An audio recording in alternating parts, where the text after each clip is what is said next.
For this construction, we are going to create an inscribed triangle. So when we are done, we are going to have a triangle where each vertex of the triangle is an inscribed angle. And we can have an acute triangle, we could have an obtuse triangle, we can also have a right triangle. So we're going to create an inscribed triangle.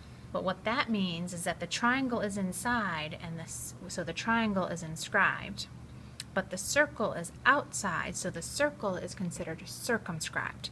And thinking about the circle is going to maybe be helpful with the construction. When we did some constructions earlier in the year, we learned how to create the circumcenter of a circle, or of a circumcenter of a triangle, and that was using the perpendicular bisectors of a triangle. And what we learned is if you took a triangle and you created the three perpendicular bisectors, so I'm just going to estimate, so here's this perpendicular bisector, we'll say there's that perpendicular bisector, and then this is the perpendicular bisector of that side. What we learned is that when you create the three perpendicular bisectors, it creates a point of concurrency, and that point of the concurrency is called the circumcenter. So when we create the circumcenter, that is going to create a circumscribed triangle.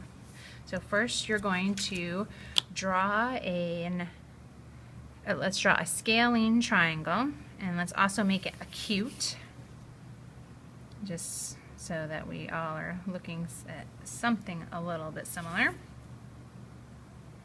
And my only word of advice is to please make sure your triangle is actually a triangle, that you actually have a vertex that you're using where your two sides intersect. If you don't, your construction is going to be off.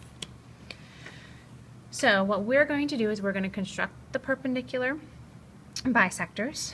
But since there's three of them, but since we know all three of them are supposed to intersect at the same point, then we really only need to construct two of them. If you're unsure about your construction, you may want to construct the third one.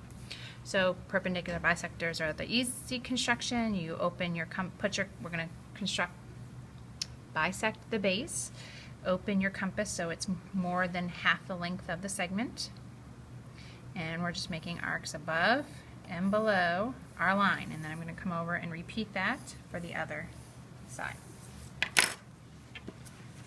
So I'm going to take my points of intersection, and that's going to give me my perpendicular bisector.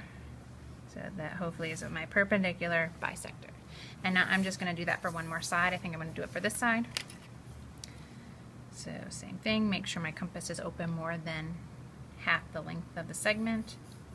We're going to make arcs above and below. Oops, I missed that one.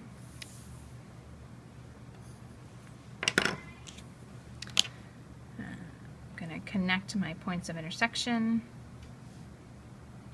And you want to make sure you're very accurate, because if you're not, your construction is going to be off. Okay, and so this would be my circumcenter.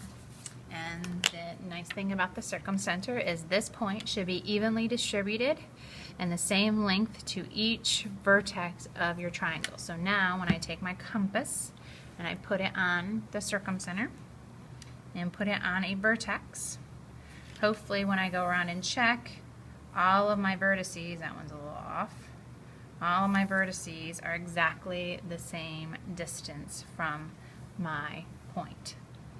So now I'm just going to, so there is an inscribed triangle or a circumscribed circle.